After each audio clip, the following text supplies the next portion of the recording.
There is a phenomenon in Amish culture called Rumspringa, where Amish adolescents are permitted to break free from their modest and traditional lifestyles and indulge in normally taboo activities. At the end of their Springa break, they decide whether they will maintain the new lifestyles or return and join the Amish church. In Indian adolescence, you never break free of the rules. You cook, clean, babysit, clean, get good grades, clean, be silent, clean, and don't challenge your parents in any way, especially while cleaning. This was my life. Like most children of immigrants, I was raised by the rules of one culture and looked longingly at those living a distinctly different way. I didn't have time for a continent-wide census, but from what I know, here is how the typical North American kid spends his summer vacations growing up.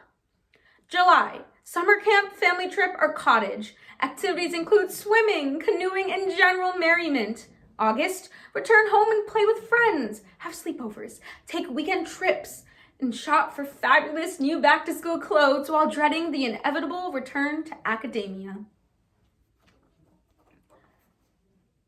I am what you called an ABCD, American-born confused Daisy. Yes, that's a real thing. Basically, it just means a confused brown girl who doesn't know where she belongs. She often feels as though she is too Indian for the Americans and too American for the Indians, leading to a cultural identity crisis and often feeling alone and unaccepted. Fortunately for her, she does not have to be just one culture, rather be both. On the Outside Looking Indian by Rupinder Gill. Here is how I spent my summer vacations growing up. July, TV room. Activities include hanging out with my sisters and watching anything on everything on television, including Welcome Back, Kotter, Who's the Boss, 227, and various other programs offering canned laughter and some much needed escapism. Brief breaks for house cleaning and being nagged for not cleaning enough. August, basement TV room, much cooler.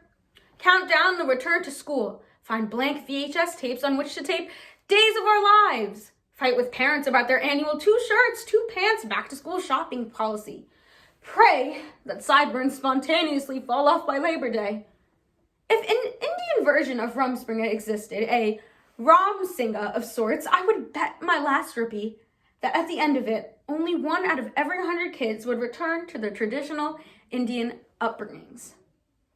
The rest of us would be hanging out at the mall in acid-wash jeans, schooling the younger members of society on how to undo their parental shackles and integrate into Western society.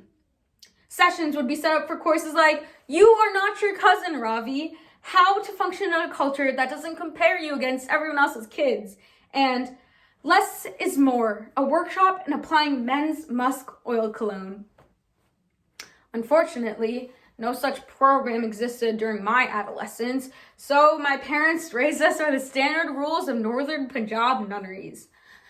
From a young age, you are expected to make a contribution to the house, not just simply hang your favorite cartoon poster in it. Whenever we complain, my parents like to remind us, when I was a kid, we made toys out of mud, my dad once said.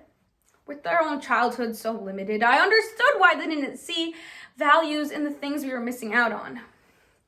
But the fact that they seemed to miss was that we weren't living in India anymore. For years, the only friends they had were fellow Indians.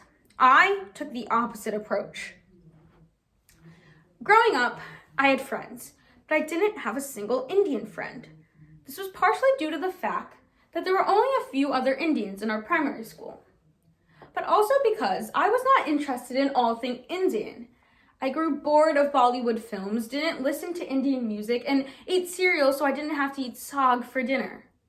I viewed the fact that I was Indian as the reason I lived my life hanging out in my basement.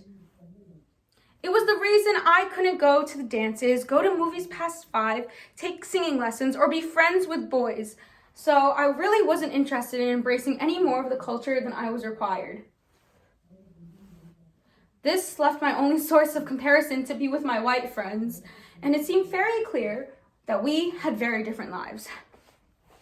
They had 2 distinctive eyebrows, while I had 1 hibernating slug atop my eyes. They had freedom! At least my version of freedom, at least.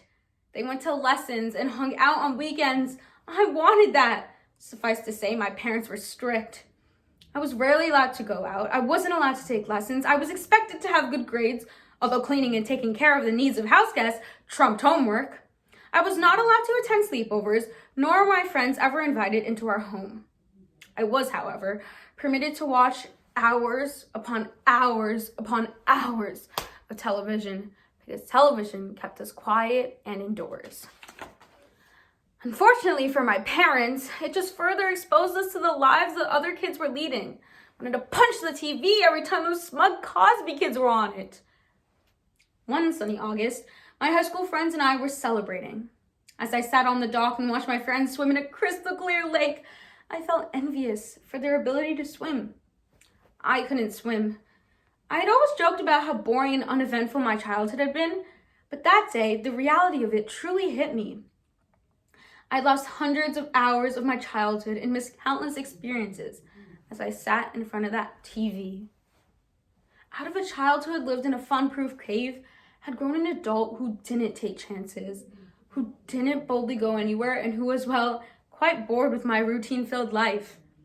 I needed to experience what I'd missed for myself.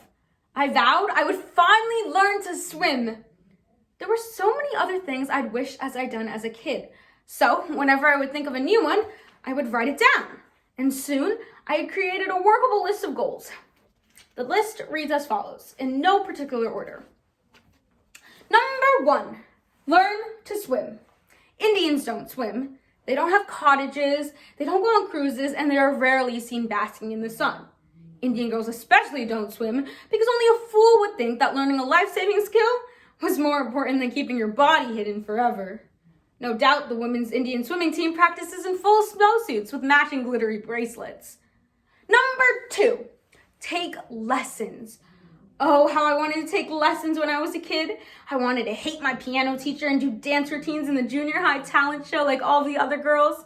What I would have given to say, I can't, I have karate, or no thanks, I have to get to gymnastics, instead of, I have to go, it's my night to clean the stove. Number 3, visit Disney World. Yes, I know not every kid visited Disney World, but I was always dreamed about it. Like many children with boring home lives, my fantasy life was incredibly vivid and involved many imaginary characters from Disney catalogs, children's stories, and various nonsensical cartoons. Number 4, go to camp. I longed to sleep on a flea-bitten mattress on a wooden plank, swim among leeches, and sing Kumbaya while roasting s'mores to perfection. In the 7th grade, the junior high school offered an end-of-the-year camp trip. 2 weeks before the deposit was due, I took the permission slip to my dad and offered him a sales pitch straight out of Glennery Glen Ross. Forget it, he told me. As a desperate measure, I went to my mom, who simply asked what my father had said. 2 days before the application was due, I grew frantic. I woke up at 6 and went downstairs for one last effort. At least they were considerate enough to yell no in less than a minute. Number 5, have a pet. I wanted to have a dog my whole life. I would take books out of libraries on dog breeds, buy dog magazines, cut pictures of cute pups out of them, and dream of the day that our parents' tender hearts would melt. My mom always had the same response. I have enough animals in this house already. It was a killer joke in the Indian mother circle. Set one New Year's resolution for each year until you're done, my friend Madeline suggested. You know how that goes, I said. In fact, I don't think I've ever finished one of my New Year's resolutions in my entire life. I never learned how to do the worm, 1988, alphabetized my VHS movie tapes in 1994, or read every book on the New York Times fiction list, 1998. If I tried to do one item on the list each year, I'd have one foot in a ballet shoe and the other in the grave by the time I got around to all of them. There was only one logical solution I could think of. I would have to do them all at once. It was a bit of a goal-setting stretch, but if I pulled it off, perhaps I could finally stop looking at the past and move gracefully into the future. And if I had time left at the end of it, maybe I would learn to do the worm.